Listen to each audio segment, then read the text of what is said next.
Salut tout le monde. Vous me connaissez, c'est Smooth l'artificier, votre maître de cérémonie préféré. Aujourd'hui, je reçois pas une personne ou un joueur lambda, je reçois mon guest, mon gars Sir, l'international ivoirien, le power forward de Gravelines. Vafessa Fofana et qui Vaflara. Ouais. C'est comment l'introduction elle est pas lourde ou pas? Là, j'aime bien l'introduction, Comment vas-tu, Vaf? Ça va et toi? Écoute, ça va, ça fait plaisir de t'avoir avec moi et pour les auditeurs de Off Court. Ouais, Sachant que ça a mis un temps pour penser. Ouais, depuis 4 ans. Ouais, t'étais dans le top 3 des invités que je voulais. C'est vrai. Parce que Olivier qui était avec nous était là pour le numéro 1, Sacha. Ouais. Et je disais déjà à l'époque, ouais, moi je veux commencer avec les gars qui sont proches, avec qui j'ai pu parler du projet et qui m'ont dit let's go. Let's go. On l'a là aujourd'hui en notre présence à la suite d'une petite débâcle à la Didas Arena. On va pas rentrer sur ça, on va pas rentrer dans les détails. Mais il est toujours là avec le sourire. Toujours. Bon, alors comment ça se passe? Ça va, hein. Franchement ça va. Bon, saison compliquée cette année. Ouais. Saison compliquée, mais on lâche pas, on continue de se battre pour. Après, tu connais le personnage. Ça, on n'a aucun doute sur le côté, on lâche rien, on connaît. Ça. Et bon, c'est à part la saison compliquée, après en équipe nationale, bah, ça va, ça se déroule plutôt bien encore. Qualifié pour la prochaine CAN. Et là, on va aller en mission pour aller essayer de faire quelque chose. Donc, mission, ça va. Ouais, en plus, il est gentil, il dit ça. Saison plutôt compliquée du côté de Gravelines, mais gros, ces 2 dernières années à Gravelines, c'est un club qui est sur un cimetière indien, j'ai l'impression. Même quand c'est pas vous devez construire avec, la salle qui brûle, avec un début de saison chaotique. Ensuite, le gymnase brûle, vous vous retrouvez dans une salle, et là, il y a une nouvelle identité qui se crée. Vous tabassez tout le monde. Et là, on dirait que vous aimez ça, quoi. Ouais, je sais pas. C'est stressant à force. Heureusement, ça va, j'ai pas de cheveux blancs là, ça va. Mais c'est stressant de fou. Déjà, la saison dernière, tu commences avec un 0-10. Première fois en carrière. 0-10, et à la fin de saison, tu te maintiens. Il se maintient, non, 0-10 pour toi. Mais c'est pour ça que La Rochelle, là, ils sont en mode, tu sais, il y a espoir. Et je le comprends, tu vois, parce que c'est vrai que c'est possible. Tu vois, c'est possible de le faire si tu y crois, si tes gars, ils y croient. Et vraiment, vous allez ensemble. En fait, le truc, c'est d'avoir cette unité-là et d'aller vers l'avant. Parce que comme je dis toujours, tu sais, quand tu es dans le trou, mais un trou profond, la seule chose que tu peux faire, c'est remonter. T'as pas envie de rester là indéfiniment, parce que si tu restes, bah, t'es mort en fait, tu vois. Clairement. Tu vas pas rester là comme ça. Donc le but, c'est de remonter, et nous, c'est ce qu'on a fait. Moi, tu vois, j'étais pas... Franchement, on était à 0-10, hein, mais je te jure, j'étais pas inquiet. J'avais un... Alors bien sûr, il y a des moments où t'es là... Ouais, c'est dur, on pouvait aller chercher Hugo, tout ça, etc. Chaque week, tu repars avec la loose. Ouais, mais... Comment vous êtes à ce moment-là, quoi? Ah, franchement, j'ai pas... Bon, t'as vu, j'étais à Toulon. Ouais. À Toulon... Oui.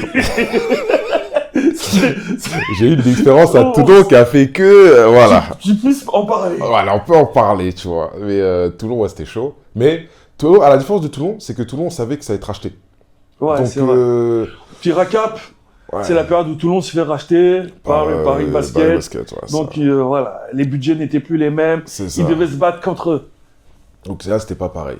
Mais là, tu as une bonne équipe. Franchement, le coach, il avait fait en sorte de faire une équipe pour... Une terre de basket, Gravelines, c'est ça. C'est pas un inconnu dans le basketball français. Hein. Bien sûr que non. Et on avait des... Franchement, quand je regardais l'équipe, j'ai dit, ouais, il y a des arguments, tout ça, on peut faire. Mais ça ne matchait pas. Enfin, ça ne marchait pas sur le terrain, quoi. Tu commences... Allez, 1 défaite, 2 défaites, 3 défaites, 4, 5, 6, 7, 8... Changement de coach, nouveau coach, 9, 10, le match de la peur, on joue Boulogne-le-Valois. Eux, ils avaient déjà gagné un match. Nous, on n'avait pas gagné. C'est ça, les gars. Et au final, bah, on prend celui-là, et là, boum. Déclic, parce qu'après, il y a eu changement de joueur, il y a eu Mike Stockton qui est venu, Chris Babb. C'est des switches quand même qui sont... C'est des plus-values, quand tu vois Stockton, il arrive. C'est ça. c'est pas le daron, mais il a quand même prouvé en Betclic Bien sûr. Voilà, c'est un joueur référencé. C'est ça. Et Chris Babb, joueur référencé aussi. Chris. Il a joué en Euro, il a fait pas mal de Coupes d'Europe. Et puis, franchement, c'est un sérieux attaquant. Et, mais là, tu vois, par exemple, la période où, avant qu'il y ait les changements, les gars, tu vois, je leur dis, hey, les gars, il suffit d'un match. Et je le sais. Un match. Pour que ça va basculer. Parce qu'on n'a pas une mauvaise équipe. Bon, t'as une mauvaise équipe, tu vas dire, bon, là, les gars, on va commencer à penser un peu à chacun pour son chacun. On se dit la vérité parce que c'est... On prépare la saison suivante déjà. Tout le monde pense pareil, tu vois. Clairement. Sur ça, sur des trucs comme ça, tu vas commencer à te préparer. Mais, sur ce moment-là, moi, mon seul objectif, c'était, de tenir l'équipe, et 2, bah, tu vois, les dirigeants, quand ils parlent, c'est de les rassurer. Donc, tu as ce truc-là. Et au final, après... Et à la fin, quand ça se passe, boum, on est là, on redémarre, on finit avec un match, je crois que c'était en Coupe d'Europe, on avait joué. Après, on part, et là, t'as la salle qui brûle. Tu dis, waouh, en fait, c'est pas pour vous cette année. À ce moment-là, tu dis, c'est pas pour vous. Tu sais, quand je reçois le message, on me dit que la salle, elle est en feu. Il est 13h comme ça, je dis, qu'est-ce que tu me racontes? Je vais me réveiller, hein. Une sorte de wash bomb, quoi. Ouais, genre, je comprends pas, tu vois. Je dis, mais c'est quoi ce bordel? Et je dis, vas-y, tranquille. Et là, je vois ça, je vois la photo, je sors de chez moi. De chez moi, je regarde, je vois un grand nuage noir. Je dis, waouh, ouais, c'est sérieux. J'y vais et tout à la salle, et on y va comme ça. Tu regardes, tu te dis, ah, ok, d'accord. Et là, mon truc, c'était, en vrai, la Ligue, ils peuvent nous faire juste on fait une année sabbatique là. En fait, on peut s'arrêter là et on revient l'année prochaine. Parce que là, c'est trop. Pause, t'en vas, on fait pouce. Viens, on fait pouce. Pouce, on peut plus jouer. Mais c'est abusé parce que tu te dis, tu perds, tu fais 0-10, changement de coach et t'as une salle qui brûle. Et tu te dis pas, ouais, en fait, ils veulent plus de Gravelines. Ouais, en fait, tu te dis ça à un moment donné. Tu te dis, oh là là, ouais, comment on va faire là? Et là, on s'est dit, bon. Là, t'as toute une vague de personnes qui te soutiennent, qui sont là. Ouais, franchement, merci. La ferveur du Nord. Merci, de ouf. Et franchement, franchement, le Nord, les gars du Nord, le bureau, le maire, vraiment toute l'équipe, là, ils ont fait un travail monstre pour qu'on puisse avoir des conditions de travail. Pour qu'on puisse continuer la saison correctement. Et après, voilà, par exemple, tu vois, Loon Plage, on leur dit merci. Ils nous ont laissé dans la salle. Donc, on s'entraînait le matin. Et après, voilà, on vous avez réussi à cohabiter. Voilà. Après, on a essayé de faire le truc avec, quoi. On faisait un entraînement. Après, tu vas à la salle à Dunkerque. Donc, merci à eux aussi. Tu sais, tu fais les allers-retours. Ils ont mis à disposition. Au début, on avait commencé à Calais. Après, on a fini à Dunkerque, le temps de faire les trucs. Votre histoire, c'est vraiment la ferveur du Nord. Quand on vous dit le Nord, c'est vous accueillir, le Nord est solidaire, là, c'est l'exemple même. C'est vraiment ça, tu vois, solidarité. franchement, solidarité, mais même de tout le monde, tu vois. Tout le monde était là, derrière nous. Et malgré la saison compliquée, t'avais quand même cette vague-là de soutien. Et vous n'êtes pas senti abandonné, quoi. Non, mais pas du tout. Pas du tout. C'est fort, ça. Et puis là, en fait, c'est là où tu crées cette histoire. Parce que tu as tout ça. Et là, on est tous là dans l'équipe. Bon, les gars, bon. Franchement, au point où on en est. Hein, let's go, on va. Vas-y, on y va. On y va. Là, on voulait faire quoi de plus? Comme tu l'as dit, quand tu es au fond du trou. Ah oui, donc on y va. Chaud. Et on y va. Et à la fin, je crois le dernier match à domicile. Ouais, le dernier match à domicile. On gagne, on est maintenu. On perd, il faut qu'on gagne contre Nancy. Le dernier match à domicile, c'était contre Boulogne-le-Valois. Voilà. Encore eux. Je vais respecter, quand même avec tout le respect que j'ai pour les sportifs, les gars qui sont entraînés et tout ça. J'ai respect pour Gravelines, si, le BCL. Mais il y a pire comme match pour assurer son maintien. Mais là, mais tu sais quoi, la semaine, là, on est comme ça, on dit, bon, les gars.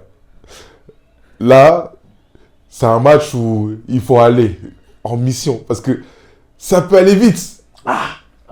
Si tu joues le match avant, tu peux te retrouver dans un piège. Ouais. Et là, on y va, bam, on fait le boulot et on se maintient. Maintenant, la saison finie.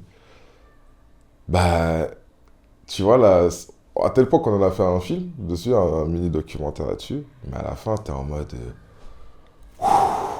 Waouh, ça y est, c'est fini. Ah, clairement. Waouh, tu te redresses, tu dis waouh. T'as envie de respirer. Ah ouais, t'es bien. Et surtout, quand on a réussi à faire ce match-là, c'est comme si on avait gagné le titre. Mais Hugo. Et ça a été fait. Je dis, mais attendez, on est en train d'éviter un match. Alors que. Franchement. Comme si on avait gagné un titre. Franchement, même les gens qui vont nous regarder, tu penses quoi? Tu pars à 0-10. Ouais. Tu te bagarres tant bien que mal. Tu fais venir des joueurs. Ouais. Ta salle, elle brûle. Ouais. Il manquerait plus que vous perdiez vos maillots et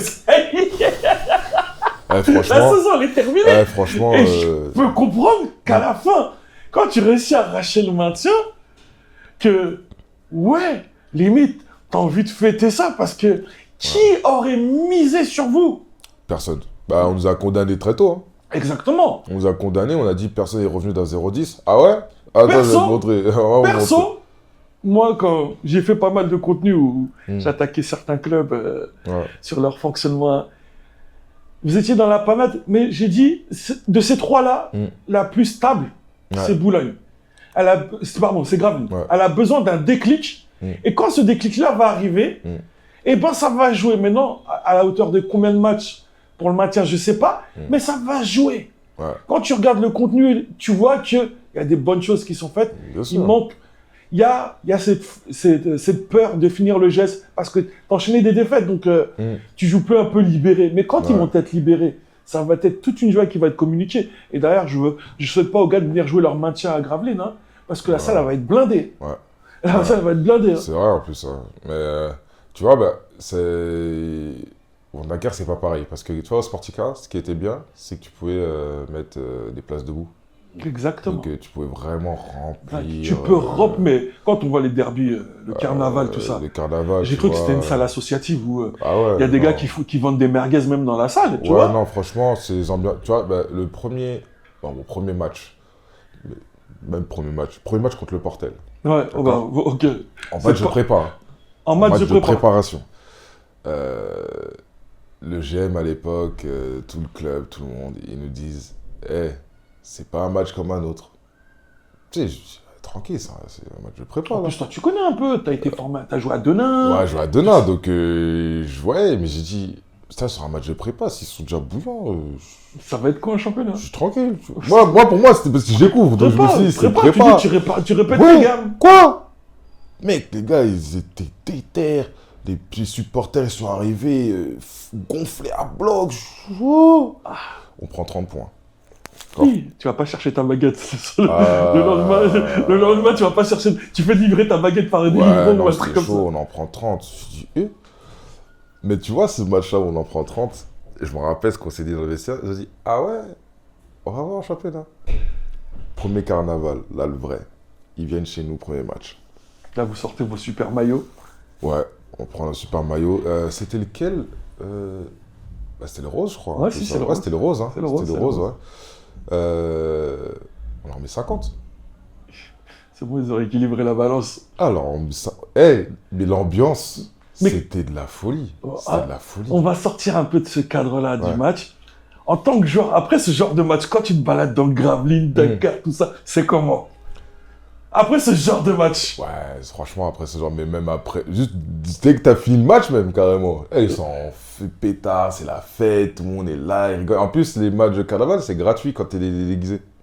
Ah ouais, d'accord. Tu vois, c'est gratuit quand t'es déguisé. Donc vraiment, c'est vraiment la fête. D'accord. C'est vraiment la fête, tout le monde vient, c'est... Ah, franchement, c'est une belle ambiance. Vraiment, c'est une belle ambiance. Et après, derrière, ils vont faire la fête. Franchement, il y a plein de trucs dans le Nord où... Tu sais, eux, ils veulent juste que tu te battes. Que tu te battes, que tu te donnes à fond. Un peu comme toi, un peu comme la manière dont tu es arrivé un peu dans ce game. Ouais, on va revenir un peu en arrière sur ton parcours. Ouais. Certes, on a décelé rapidement des qualités. Il faut savoir que mon petit frère a été son coach. Hein. Ouais. Mon petit frère qui aujourd'hui ne joue même pas au basket, hein, il a été son coach. Regarde comment tu comptabilises ça. C'est vrai en plus. Mon petit frère a été son coach. On t'a assez vu, championnat sport, big up. Ouais, big up. Gilles et toute la clique. Ouais. on t'a vu avec tes qualités, mais il y a un truc qu'on a vite décelé, c'est que tu lâchais pas. Ouais. Et malgré ton parcours, avec beaucoup d'embûches quand même, on va pas se voler la face, une fois que tu as mis ton pied dans le game, est-ce que tu pensais que tu allais arriver juste avec ces qualités-là? Ces qualités qui sont énormes, hein, déjà. Si, enfin, à ce point-là, je sais pas. Enfin, si, quand même, parce que j'ai toujours mis en mode objectif. Tu vois, vraiment l'objectif. Et tu vois, je regardais l'interview de Lionel Goudou où il disait il avait planifié son plan de carrière. Ouais. Chaque 2 ans, il bouge, etc.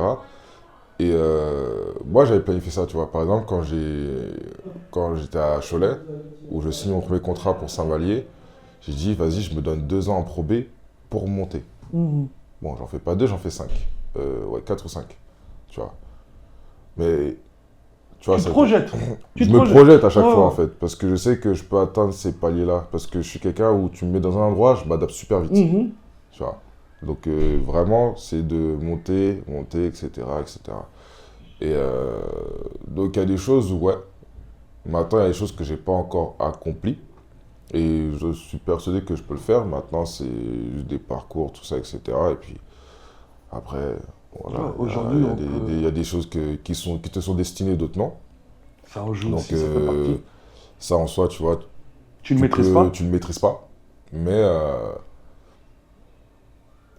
par le travail, en fait. Parce que tout ce que j'ai fait, et ça a commencé très tôt, hein, bon, il y a une histoire.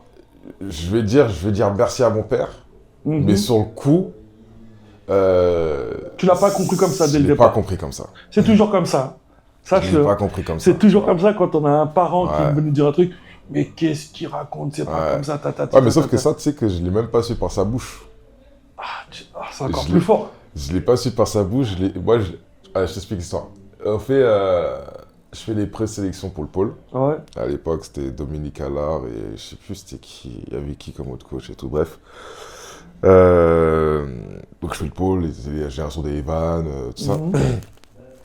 Et moi j'étais là, je voulais jouer. Ouais, bien sûr. Je veux tout faire pour aller au pôle, parce que en fait, là c'est là où il y a les gars forts. Donc je veux être avec des gars forts, tu vois. Et on me dit que je suis pas sélectionné. Je suis pas sélectionné. Je dis waouh. Mais qu'on peut m'envoyer au pôle de Metz. Ah, c'est très souvent ça. Quand on ne te prend pas sur le pôle Île-de-France, soit on t'envoie à Metz, soit on t'envoie à Reims. Et moi, j'étais en pétard. J'étais là, je dis, waouh.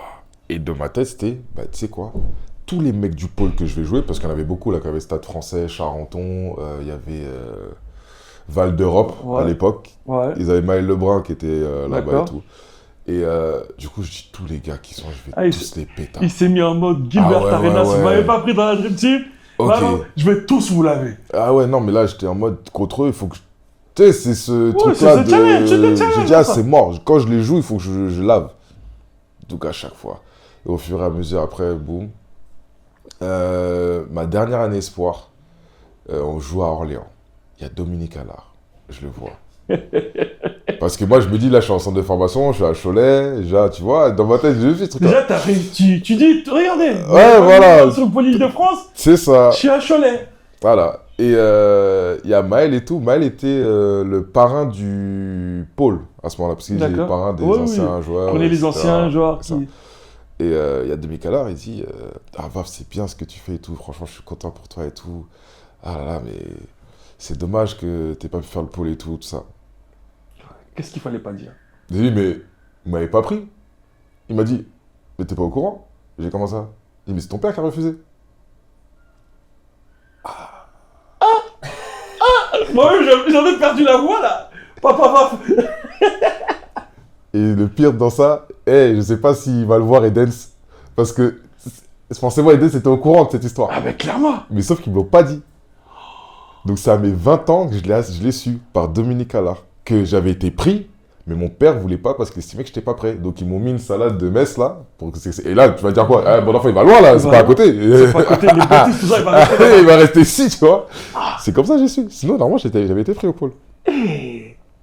Ça, c'est ouf, ça. C'est ouf, hein. C'est ouf, comme quoi, cette décision Mais, avec du recul, Je dis, donc pendant tout ce temps, je suis là. Donc, vous comprenez comment pétard comme ça contre tout le monde. À cause de ça. Alors qu'en fait, c'est mon père qui. Mon père, il a refusé. Mais c'est pour ça que je dis, ça m'a aidé quand même. Ouais. Bon, tu vois, tu ne prends pas du bon sens. Parce que t'es jeune. T'es jeune, t'es là. Mais avec du recul, quand tu regardes, je dis merci parce que moi, ça m'a donné encore plus de motivation à bosser. Ça, c'est fort, ça. Papa. Mais bon, ça fait mal quand même. Hein. Tu dis, j'aurais pu aller au pôle, là. J'aurais pu glisser une simple, là. Tu vois. C'est que ça devait pas être ton parcours. Aussi. Ça devait pas être ton parcours. Aujourd'hui, référence est Betclic. Parce que, tant bien que mal, t'es là depuis pas mal de temps. Hein. Quand les étés, on se croise et qu'on voit beaucoup de monde avoir des difficultés pour avoir ces contrats. Parce que, voilà, l'été, on sait tous où on se voit. Hein. On sait tous où on est. Quel 54. Le 54. On tous là, on boit des jus. Voilà. On boit les nouvelles des uns et des autres. Tranquille. Ça dit quoi? On attend un contrat. Et toi, tu es plutôt stable. Tu t'installes capitaine à Gravelines. Hein. On te donne le capitanat. Aujourd'hui, tu es l'élément de base d'un effectif qui se soude, qui essaye de sortir la tête de l'eau.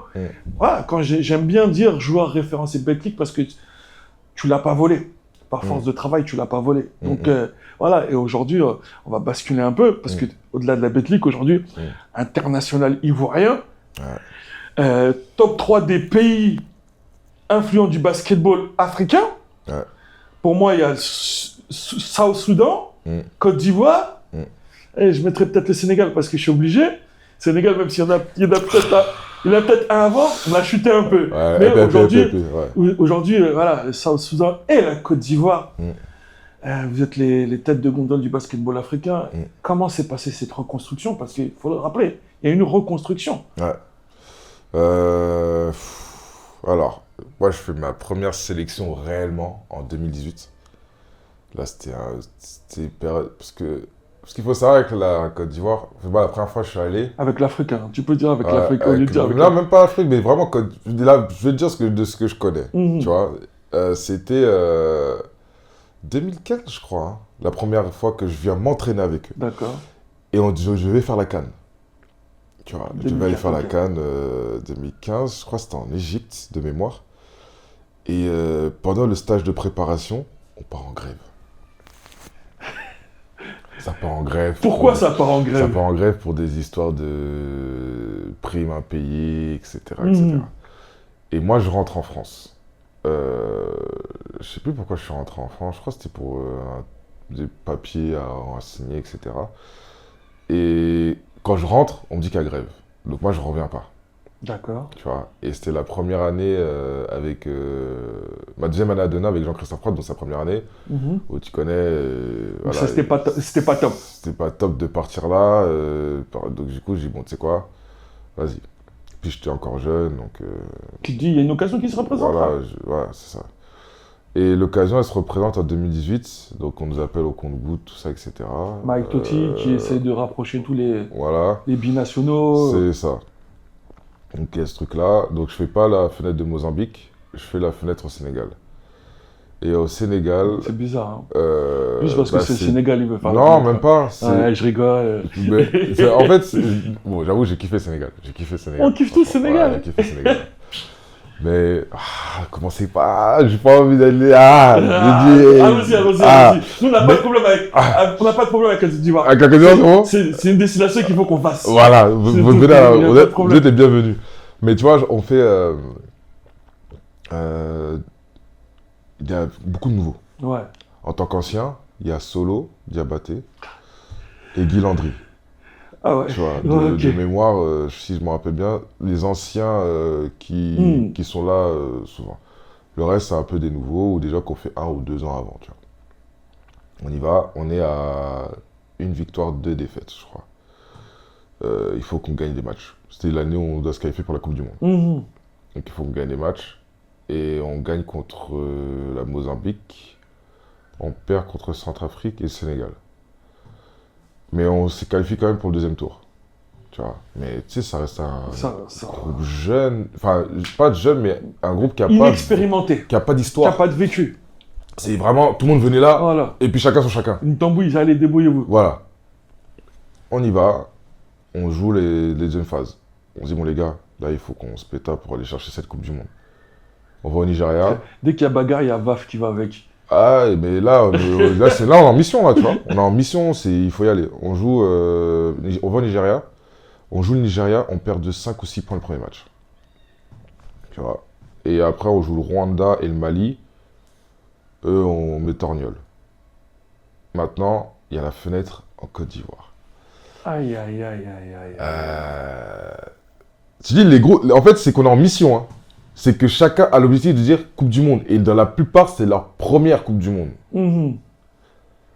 On y va. On dit, bon, les gars, il faut qu'on finisse meilleur troisième. L'objectif, c'était de finir meilleur troisième. Parce qu'on ne pouvait pas prendre les 2 premières places, c'était mort. On dit, on va finir meilleur troisième. Donc, il y a la fenêtre. Il y a les Camerounais qui jouent avant. Donc, on fait le ratio, tout ça, etc. On doit rattraper un différentiel de 57 points. Oucha.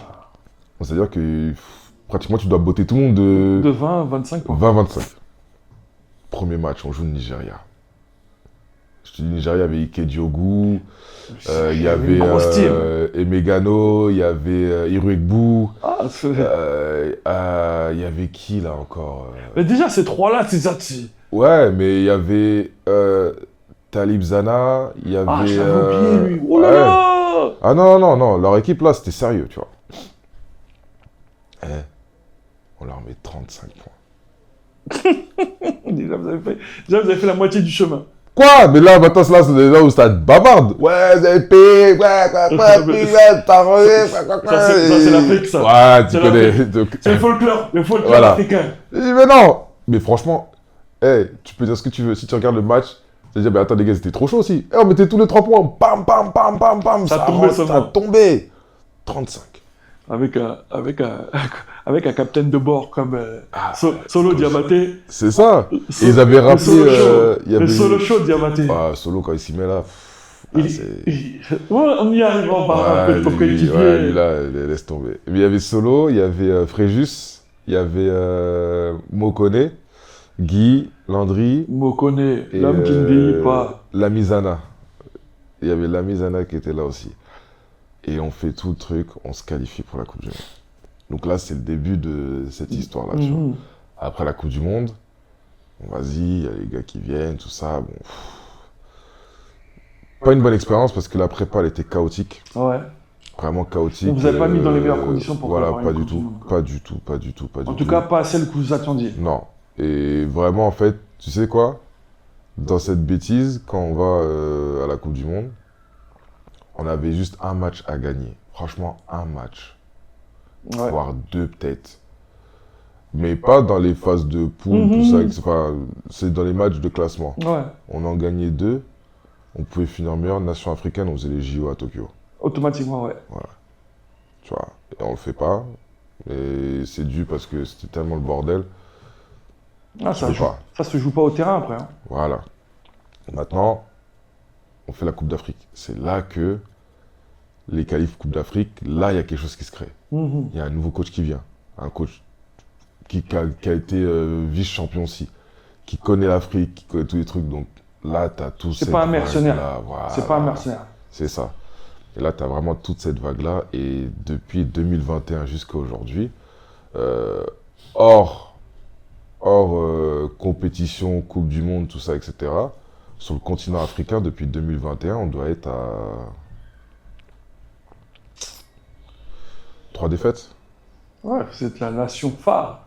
Ouais, la nation phare africaine avec, comme je disais, le Soudan. Ouais. Aujourd'hui, vous êtes déterminés. Mais c'est bien. C'est bien pour ce championnat africain qui avait l'habitude de voir l'Angola, le Sénégal, le Cameroun. Tu vois, le fait que vous... binationaux, parce qu'il y en a beaucoup, vous arriviez pas pour être là en vacances, mais vraiment pour redorer le blason ivoirien, comme ça au Soudan, et comment il s'appelle leur entraîneur GM Liodeng. Comme Liodeng qui s'est investi pour cette équipe-là, c'est bien de voir quelque chose, et c'est un peu à l'image de ce qui se passe avec la balle. avec la balle, on va en parler un peu plus. Ouais. Mais voilà. Aujourd'hui, la Coupe d'Afrique des Nations, c'est pas un petit jeu. Non. C'est pas un petit jeu. Beaucoup de nations rêveraient de l'emporter. Beaucoup de nations y participent et mettent les moyens quand même pour y arriver. Les moyens, chacun à sa hauteur, mais mettent quand même les moyens. Et encore une fois, les binationaux viennent pour rejoindre leur sélection. Ouais, quand il y a quand même de l'assurance et il y a de la stabilité. Voilà. Parce que, mine de rien, quelque part, vous avez aussi votre corps et votre outil de travail et vous n'allez pas vous retrouver dans n'importe quelle condition à vous blesser et dire à votre club, moi, je ne peux pas jouer parce que je suis blessé. Parce que là, à ce moment-là, le club va le prendre mal. Ouais. On va parler un peu de ton coéquipier, le Solo Show. Ouais.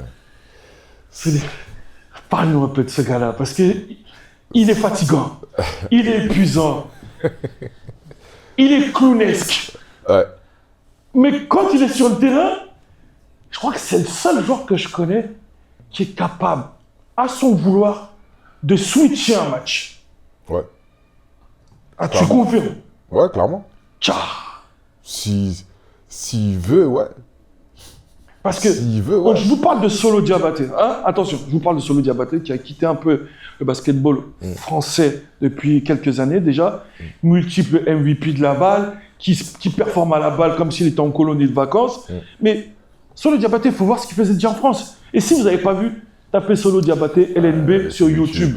Et vous allez voir tout ce qu'il a mis. Du haut de sa petite taille. Vous allez voir ce qu'il a mis. Mais revenons un peu à ce mec-là qui est capable de faire switcher un match comme ça. Ouais. Solo, c'est... Tu vois, c'est mon roommate. C'est mon roommate. Déjà c'est mon roommate. Okay. Mais attends, mais en fait, je vais t'expliquer pourquoi je parle de ça. Non, on avait Parce que c'est un mec... Il a réagi avec ça. Non, mais c'est un mec où il passe sa vie à regarder des vidéos de Kairi. Mais genre, vraiment... Et il me montre, il dit, va, move. Donc, attends. Ouais. Solo Diabaté, billahi, wallahi. Donc, moi, quand je t'envoie des messages, tu réponds pas. Laisse, il regarde Kairi. Laisse-le, il regarde Kairi, laisse ça. Il est trop motivé, là. Mais c'est une dinguerie. Et il fait ça, et puis tu vas le voir. Tu sais, il le fait dans l'amusement. Mais Solo, c'est quelqu'un qui est dans l'amusement. Il a besoin de s'amuser parce que il est à l'essence même qualité. Il est à l'essence même de. Pour lui, c'est un jeu. Exactement. C'est un artiste. Ouais. C'est un artiste. Vraiment Solo sur ça. Tu vois les gens qui le connaissent pas là. À l'entraînement, ils aiment trop le provoquer. Mais ils pensent que c'est un clown. Ah, mais tu vois comment il est en plus. Il est trop perçant en plus. Il est trop perçant. Tu vois, le père, grand frère, non. Tu vois comment il est. Un jour à l'entraînement, il y a des gars, il a dit ouais, toi, tu peux pas me déborder un contre un. Ok. Faut dire le nom de la personne qui a dit ça. Je sais même plus. Est-ce que c'est un francilien? Non, c'est pas un francilien. D'accord, bon. C'est pas un francilien. Il a pas fait l'erreur. Parce qu'on a fait quelques-uns. Non, il y a beaucoup qui ont fait erreur avec lui à l'entraînement. Solo, c'est pas un gars du matin. Non. C'est pas un gars du matin. Mais là, ce matin-là, c'était en prépa, quand on allait pour la CAN, la Tunisie. Pick and roll, il part.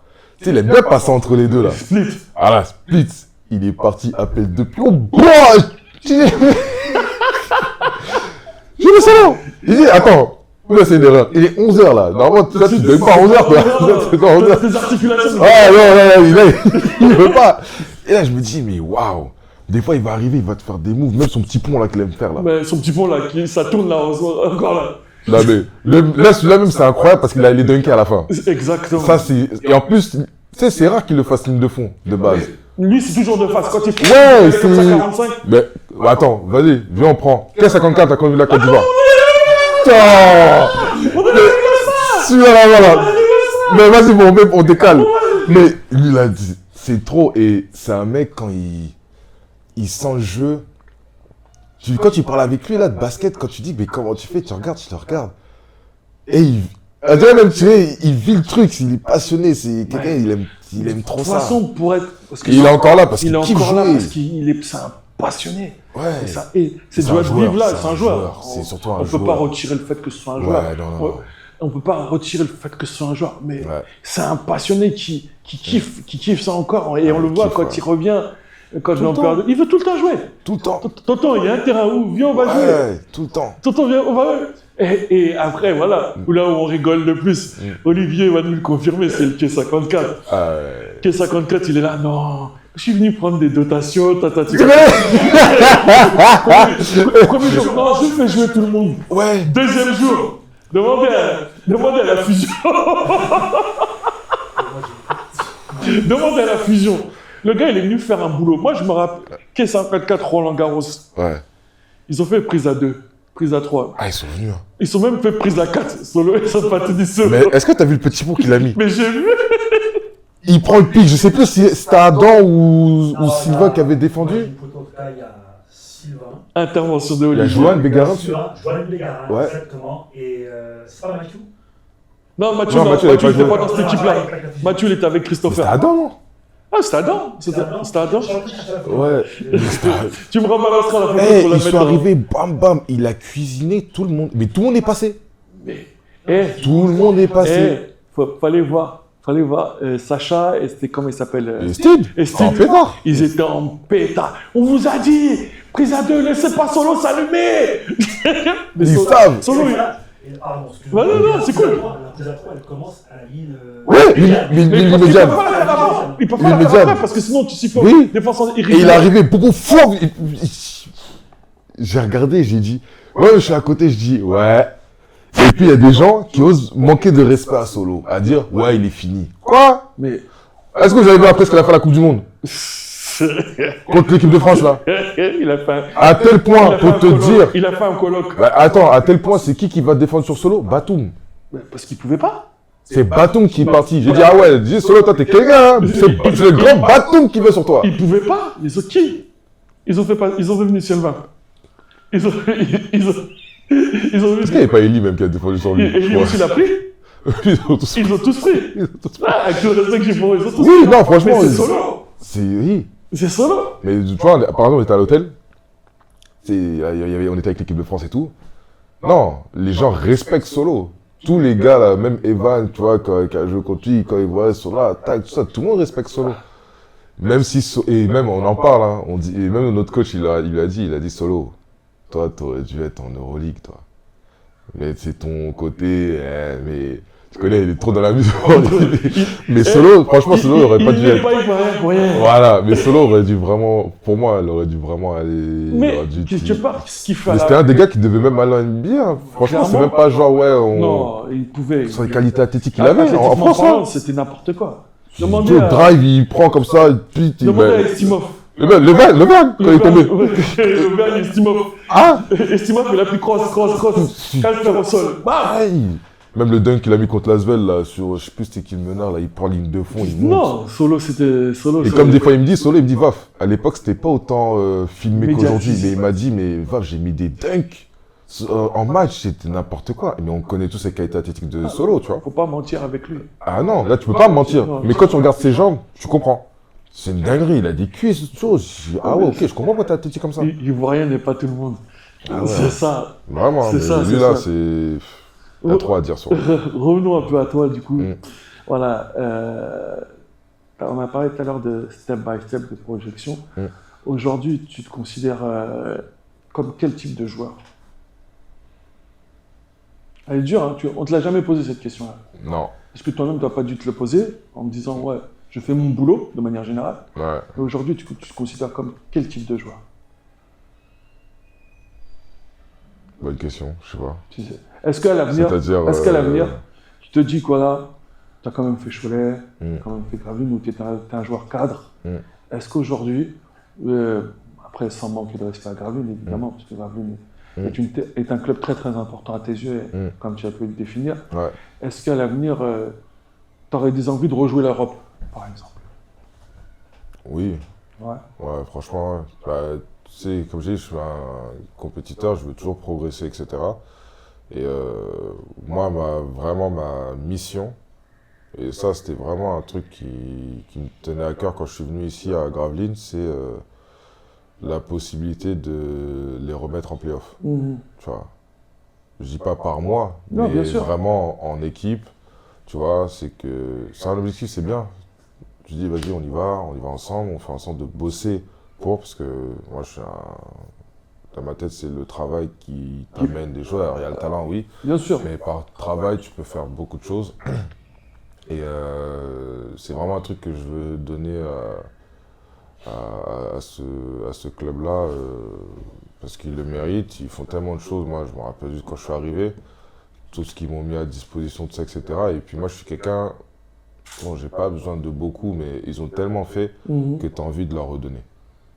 Moi, j'ai une haute estime de Gravelines. Ouais, j'ai une haute estime de Gravelines.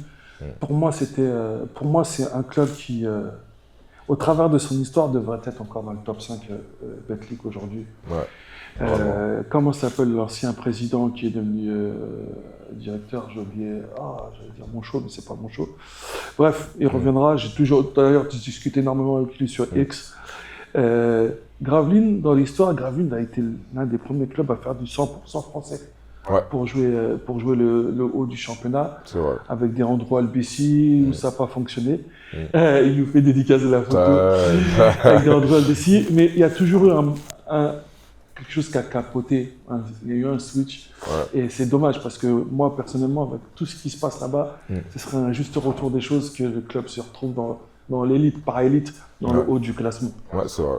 Et, franchement, c'est vraiment un truc que j'aimerais lui redonner parce que j'ai connu cette période-là. Bon, j'étais en Pro B, etc. Mais tu vois, il y avait Andrew, il y avait Ludo Givati, il y avait Akpomeda, Bokolo, tout ça. À tel point, il y a un match, je me rappelle, j'avais défendu comme Bokolo en mettant les mains dans le dos. Je ne sais plus sur quel match. Et Ça, c'est du trash talk, ça. J'avais défendu les mains dans le dos, tu vois. Et c'est un truc où... Ouais, quand tu vois, on t'en parle de ces mecs-là. Et j'ai l'occasion de pouvoir parler par moment quand je le croise à Cholet avec Cyril Akpomeda. Et c'est quelque chose, ça me plaît en vrai. Ça me plaît et ça correspond à qui je suis. C'est pour ça que je dis, dans le Nord, je suis bien parce que eux, ils sont dans ce côté-là de faut jamais rien lâcher. C'est toutes ces... Tu Tu remplis, entre guillemets, les clichés du Nord où c'est la région de la mine, des travailleurs, et qu'eux, ils se reconnaissent en quelqu'un qui ne va pas forcément faire des grandes lignes, mais qui va travailler. Et donc, ça match, tu vois. Les cols bleus, ceux qui sont prêts à mettre les mains dans le cambouis, tout ça. Et je pense que le fait que ça puisse matcher entre vous, entre les supporters de Gravelines, le club et toi, c'est qu'ils savent que tu es un charbonneur et que tu vas jamais baisser la tête ou mettre le pied sur le frein pour travailler. Ouais, c'est vrai. Après, là, c'est un peu compliqué parce que voilà, la situation collective fait que. Mais c'est vraiment ça qui a fait que ça a accroché dès le départ, tu vois, et que le club m'a donné un long contrat la première fois. Pour tout ça, pour toutes ces valeurs-là, pour tout ce qui était dégagé, ça, je leur remercierai jamais assez par rapport à ça. Tu vois, il faut être reconnaissant quand même dans la vie. Bien sûr. Et, mais ouais, ça, c'est vraiment ça. Ouais, quel type de joueur? Ouais, je vais te dire, je suis un joueur qui va... En vrai, là, quand tu me dis, là, je peux te dire à peu près quel genre de type de joueur. Je suis le gars qui va... faire ce que les gens ne veulent pas faire, c'est la défense. J'ai bâti ma carrière sur la défense, sur le fait de défendre sur les meilleurs joueurs adverses. Et cette énergie-là que je vais mettre, tu vois, apporter ces petits trucs. Tu vois, je suis pas un gros scoreur, je vais pas dire, ouais, je vais pas me mentir ici, ouais, je suis le dernier scoreur et tout, etc. Mais tu vois, je vais faire les paliers qu'il faut, ça va être sur de la contre-attaque, sur un rebond off ou un 3 points dans ce truc-là. Donc, capable de faire plein de petites choses, mais l'une des vraiment ces qualités premières qui a fait que j'en suis arrivé là, c'est de la défense. La défense, c'est cette énergie-là, et à jamais rien lâcher, à motiver tout le monde. C'est ça, j'allais dire. Hein. Tu as pris cette maturité où on a connu le joueur nerveux, sanguin. Ouais, je suis toujours encore un peu. Oui, tu l'as encore un peu. Ça reste là. Mais ça est encore là. C'est pas parti. Tu es aussi ce capitaine qui fédère. Ouais. Ça, t'as pris de la maturité parce que c'est pas offert à tout le monde d'être capitaine et de fédérer. Et donc, mais tu sais que je le refusais, ça, ce poste. Hein. Tu l'as refusé? Mais pendant longtemps, là, je ne l'ai pas refusé, enfin, pas cette année, mais sur les années depuis qu'on me propose d'être capitaine. C'est un poste, j'ai jamais voulu l'avoir. T'avais le syndrome de l'imposteur? Ouais. Où tu disais, je suis trop centré sur ma défense pour être capitaine ou sur mon travail pour être... Ouais, et puis pour moi, c'est... j'avais toujours l'image de c'est le meilleur joueur qui est capitaine.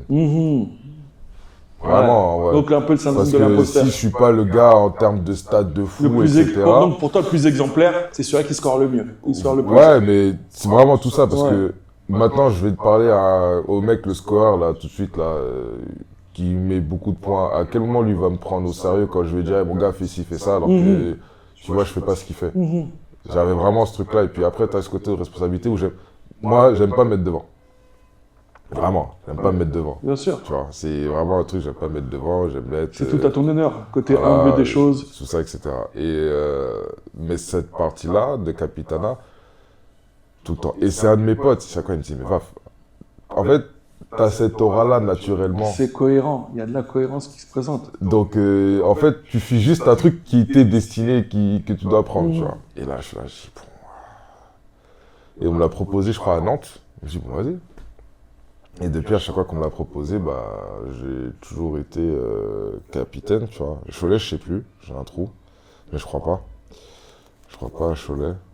Ouais, non, je crois pas. Mais en fait, le truc, c'est que même si je le suis pas, c'est dans comment je vais communiquer. Oui, après, c'est qu'un statut, tu peux l'être sans l'être, tu vois. C'est ça. Tu peux l'être sans l'être. Tu vois, et donc ça a été ça, même quand je suis arrivé à Gravelines, c'était pas moi, c'était Romuald Morancy, capitaine. Morancy.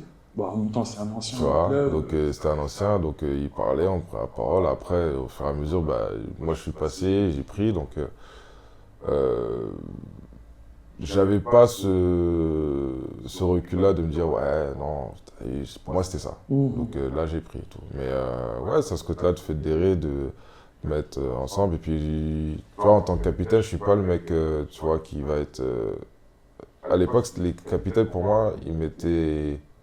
simple, c'était les relais des coachs, mais genre, limite, il avait le pouvoir du boss. D'accord, ouais. Ouais, je vois. Tu vois un peu, genre, c'est vraiment, bah, lui, c'est le boss, tu fais ce qu'il te demande. Tu fais ce qu'il dit, basta. Voilà, ça va bien se passer, etc. Et moi, je suis pas du tout de ce genre-là. Moi, je laisse plutôt la place aux autres. Oui, je suis capitaine si tu veux.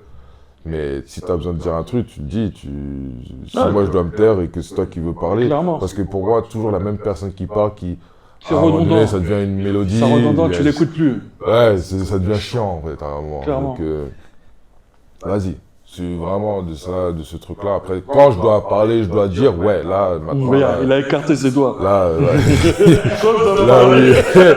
Non, mais tu vois, c'est vraiment ce truc-là. Genre, vraiment, quand je veux aller expliquer où on doit hausser le ton, parce que, voilà, il faut qu'on se réveille, il faut qu'on se bouge.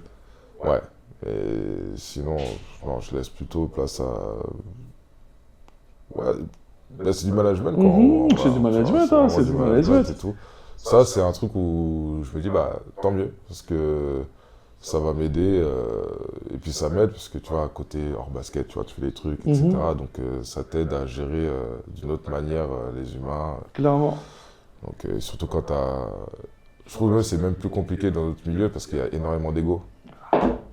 Donc, et là, l'ego, quand il faut le gérer, c'est compliqué, tu vois. Clairement, clairement. C'est un des poisons, on va dire. Voilà. Alors que dans le monde de travail, en dehors du sport, je dis pas qu'il n'y a pas d'ego, mais les gens, ils... Mais il y a cette rupture. Ouais. Il y a cette rupture. C'est ce truc-là où bah, t'as les mecs qui veulent être salariés, ça leur convient parce qu'ils veulent pas se prendre toutes les charges, et les responsabilités pour être du patron, etc. Donc t'as ce truc-là, tu dis ah, ok d'accord, bah, tu sais comment driver la personne, comment la motiver, comment tel truc, lui donner ce qu'elle veut et qu'elle aime ce qu'elle fait. C'est ça, c'est aimer ce qu'elle fait surtout. Ouais. C'est ça qui est la mettre dans les meilleures conditions pour les choses pour aimer. Et si t'aimes les choses, bah, tout va bien se dérouler. Pas faux, je suis d'accord avec toi. Mais ouais, faire ça, ouais. Ouais, genre, personne, genre de joueur, ouais, je dirais ça. Je te dirais ça. Ouais, seul. Voilà. Hustling every day. Vraiment, avec tout ce que j'ai fait, en plus, mon premier club, c'était quoi? Ménilmontant Pas Trop Sport. C'est ça. Je dirais toujours merci à Olivier Gombert qui m'a permis de faire des sélections. Dédicace à Olivier Gombert. Qui est à la Fédé. Ouais, qui est à la Fédé. Il y avait eu Thomas Collet, qui était le coach des cadets. La Villa des Otages, la SVO et tout comme ça. Ouais, c'est ça. Donc tout ça, Frais Championnat Espoir. On va revenir un peu sur le playground. On va finir un peu playground. sur le playground. Parce que j'en ai beaucoup fait. Tu fais partie de ces joueurs qui, quand la saison est off, il vient game où il y a du game. Ouais. Il y a du game où il y a du game. Bon, on a vu notre photographe se faire dunker dessus à certains moments.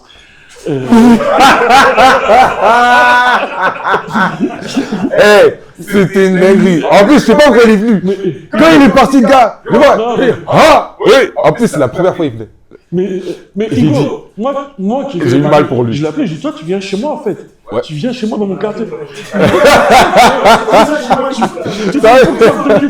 Mais il y a des gens maintenant que tu vois sur les réseaux sociaux qui vont punir les arceaux comme ça. Quand tu le vois sur ce terrain-là, faut pas aller à sa rencontre. Mais bref. Comment ça se passe? Comment toi t'arrives quand tu arrives sur un playground? Parce que moi je sais que les jeunes, peut-être pour ceux qui te connaissent, c'est un pro. Toi, dans quel mode t'es quand tu viens jouer au playground? Moi? Est-ce que le pro il est sorti d'ici? Mais je suis même pas pro, je suis un plaisantin même. Je suis en train de m'amuser. Moi, pour moi, en fait, quand j'y vais, des fois, c'est juste pour transpirer parce que je veux reprendre, tranquille, tout ça, etc. Sauf qu'à un moment donné, en fait, il suffit d'une phrase là qui. Moi, j'assiste. Moi, je vois des fois. J'assiste. Une phrase là. Et en fait, ça, c'est que. Et je le comprends. Mais des fois, je me dis. C'est trop. Mais tu vois, par exemple, les carrés, et c'est ce qu'on disait avec mon préparateur physique, c'est que. C'est pour ça que les Américains, quand ils viennent, peu importe, ils s'amusent jamais. Parce qu'il ne faut pas que demain on vienne dire ouais j'ai lavé l'autre personne. Exactement. Tu comprends? Sauf que moi je viens en mode amusement. Ouais, genre je viens transpirer donc je fais les pas, je suis pas. Mais eux ils sont dans le truc, ils sont au max. 1000%. Ils n'auraient jamais mis autant d'aura dans un match que celui-là. C'est ça. La dernière fois même au terrain de Chaumont, on est là, on fait débat. Ça commence à dire ouais, votre équipe, on peut la laver, de ça. Et il y a un des petits là qui joue fait le 3-3 là, avec. C'est AS Conan, son compte là. Celui qui a les locks là. On veut vous anéantir ou. Non, c'est le long là. Le mec là. Oui, mec là, ouais. voilà lui. Il vient et tout, il me dit, il dit, l'ancien, non, toi tu peux pas côtoyer. J'ai dit, ah ouais? J'ai dit, ok. J'écoute. Le skinny là? Ouais, le commence tac, il rate. J'ai dit écoute, c'est mieux tu mets tous tes paniers parce que si je prends la balle, tu vas plus la voir. Ok. Il a raté. J'ai pris le ballon. C'est en 12 points. Hein. Chut, allez, valise. Allez hop, 3 points. Et dehors. Et puis j'ai crié dehors. Donc il a cru que toi ton métier c'était juste. Mais même Mousse il lui a dit, ne le provoque pas. Il a dit il va ici là dans les. Il s'est dit, il fait partie de mon top 3. Ne le provoque pas, lui. J'ai dit, mais je te dis, parce que en fait, le truc, c'est que moi, je vais pour m'amuser. Je suis pas là dans un mood à prouver que, ouais, je suis pro. Je m'en fous, en fait, tu vois. Tu respectes le game. Voilà. On vient, on joue, on s'amuse, tu vois. C'est 4 contre 4. Je vais pas arriver avec mon statut, donne-moi tout le ballon, je joue tous les ballons. Non. C'est pas fait. On joue, etc. T'as ce devoir aussi de partage et d'expérience pour aussi te dire. Et puis, c'est pas là, je vais prouver, j'ai quoi à prouver là-bas, moi, tu vois. C'est pas vous qui allez me donner ma fiche de paye à la fin. C'est tout, j'ai rien à prouver là-bas. Mais il y a des moments où t'es obligé. Faut faire des rappels. Ouais, des rappels. Ouais, faut faire des mises à jour, ouais. Mais la dernière fois, je viens comme ça, je dis, Vaf, qu'est-ce qu'il y a? À ce moment-là, il y avait Vaf qui jouait, il y avait Ada qui était assis. C'est vrai, il y avait Ada, ouais. Et ça se chamaille sur une action, Vaf, il drive.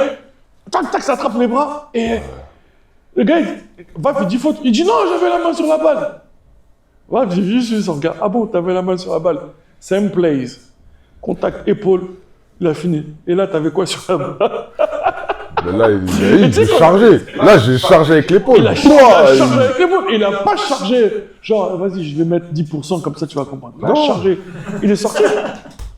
Parce qu'au final, en fait, tu vois, quand tu vas jouer dans un mood quartier, etc. Et là, maintenant, ça, je comprends pourquoi les gens ils disent c'est mieux de jouer entre pros. Parce que tu peux vraiment envoyer, etc. Ah, bah oui. Les mecs qui sont pas pros, qui sont en dehors, qui jouent peut-être en N2, N3, ou Fréna, ce que tu veux. Quand tu vas pour de vrai, là. Et puis souvent, il y a des papas, des pères de famille, ils viennent juste pour transpirer, etc. Mais tu vas avec l'intensité que tu mets en... Ouais, il fait des bugs sur la tête. On sait pas pourquoi il est un aventurier. Voilà. Une photo, Voilà.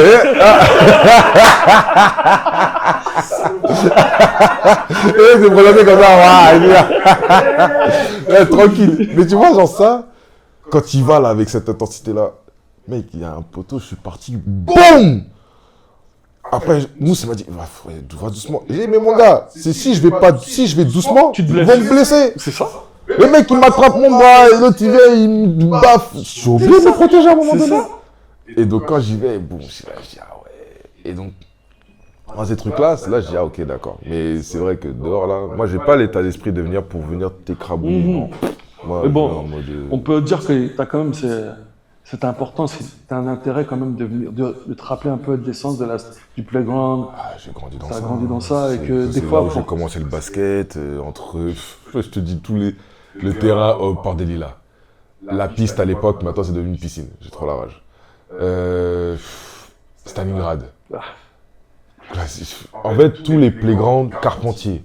Et il y avait les tournois Génération Basket à l'époque. Ah, Tous faits. on les ramasse tous. Tous. Donc j'ai grandi dans ça. Donc. Et l'été, c'est là où je kiffe. Tu sais, t'as une salle à côté, tu peux jouer. C'est ça, parce qu'aller à la House Factory ou à The One Ball, c'est pas le même truc. C'est pas le même truc. House Factory, j'ai altéré les petits. Puis ça bavarde. Hein, ça bavarde beaucoup. Ça bavarde. On parle de quel groupe? Oh, on dit pas. On dit pas le groupe, hein. On sait, mais on dit pas. On dit pas, ça fait... The One Ball, c'est loin. Ça fait 5 matchs en 3 heures. Ouais, voilà, tu vois, ça sert à rien. The One Ball, c'est loin. Donc là, c'est à côté de la maison. Ils proposent. Donc il y a plein de... Après, si j'ai envie d'aller jouer sur un terrain, en playground, on me dit, vas-y, on y va. Je dis, vas-y, on y va. Je kiffe, parce que... C'est l'essence. Voilà, c'est là où tu peux te libérer un peu. C'est là où t'as pas cette pression de cadre, respecte les... De cadre, ouais, il faut que tu fasses ça de telle manière. Parce que, faut te dire ce qu'il y a quand t'es en club, là, si t'en gagnes pas. Hein. Si on te dit... Tu vas faire ce qu'on te si demande. Si on te dit pose un backspin à 45 degrés, c'est à 45. Oui, hein. C'est pas 40, c'est pas 48. C'est ça. C'est pas à 50, c'est à 45. C'est comme Solo, il dit. Il dit, quand il est en club, il est mouton. Pourquoi je suis pas étonné? Ah oui, mais en vrai, il a raison. Quand t'es en club, faut être mouton. Parce que quand tu fais pas ce qu'on te demande, tu vas on te met dans une catégorie. Et on te met dans un club de gars où on peut pas gérer, etc. Donc non. Moi, ce qui m'a, comme j'ai dit, c'est ma carrière, je l'ai basée sur la déformation du VAF. Et je peux dire merci aux anciens que j'ai eu comme Lucas Veba, William Grady à l'époque. William Grady de Coyote. Ah, le Coyote, quand j'étais à Cholet, ils m'ont dit VAF. Quand tu rentres sur le terrain, faut que tu défendes dur. C'est qui le coach de l'équipe 1 à Cholet à ce moment-là? Herman. Ah, donc quand Karl était là-bas, là? Ouais, j'étais avec Karl. Adolphe Herman. Karl. Hey, Karl. Karl, il faisait des tout-terrain en défense. Alors, il le forçait à faire tout-terrain en défense tout le temps. Mais c'est trop. Alors qu'on sait que Karl, c'est pas pour ça. Lui, c'est monter la balle, récupérer les gens, boum boum, tu vois. Mais c'était moi je leur dis merci parce qu'ils m'ont tout dit, va fais ça. Et moi, en plus, c'est que de base, moi je suis William, sa carrière, il l'a fait vraiment sur la... Bien sûr. Mais moi, quand j'arrive à Cholet en centre de formation, pour moi, j'étais de la génération à Levallois avec Giovanni Onyangé, Jordan Aboudou. La génération dorée. Voilà, cette génération-là. Et moi, je suis là. Tu sais, pour moi, j'étais en défense. Ça va. Ça va, tu vois. Moi, j'étais. Moi, j'étais pas un gars qui pensait à la défense. Moi, j'étais à droite, tout. Bam, coup d'épaule, mec, j'arrive à Cholet. Et là, t'as des animaux, là, quand même. Hein, tu joues avec des hommes. Comme il dirait. Moi, je suis allé comment il s'appelle? Séraphin, il y avait Steve Youfa. Comment il s'appelle l'ancien joueur de l'équipe de France, là? Merde, qui fait ses vidéos TikTok, tout ça. L'ancien défenseur de l'équipe de France, Evra. Evra, ouais. Et quand il parle d'Arsenal, il dit foot. Quand Evra, il dit Arsenal, ce sont des enfants. Là, t'as joué avec des hommes. Là, je regarde, je dis, Cholet, je dis, ah ouais. Et là, j'étais obligé de défendre. Mais là, j'étais obligé de défendre, là. Et vraiment, c'est là que je me suis... En fait, je peux défendre. Genre, je me suis étonné moi-même de mes qualités de défense. Pourtant, je te dis, vraiment, je n'étais pas dans ça. Hein. T'étais pas dans ça. Mais je me suis étonné de ça. Tu t'es étonné, t'as fait le switch. Ouais, et donc, du coup, après, ma case, ça a toujours été ça. Et donc, depuis, je suis gardé sur, faut que je défende sur le gars adverse. Moi, quand tu me marques dessus, et c'est maintenant que j'ai dosé parce qu'au final... Avant, tu le vautrais, ça se voyait sur ton visage. Ouais, démon, moi, quand tu me marques dessus, tu peux pas. Moi, pour moi, là, mon objectif, c'est de te mettre à 0 points. En fait, tu piétines. Tu peux pas. Maintenant, tu peux pas parce que les gars, ils sont super forts. Tu peux que limiter. J'ai compris que maintenant, c'est une affaire de limiter. C'est pas une affaire de te mettre à 0, c'est parfait, même. Toi, c'était perso, toi. Ouais. C'est pour ça qu'en début, moi, j'étais nul en défense collective. Ah, ouais.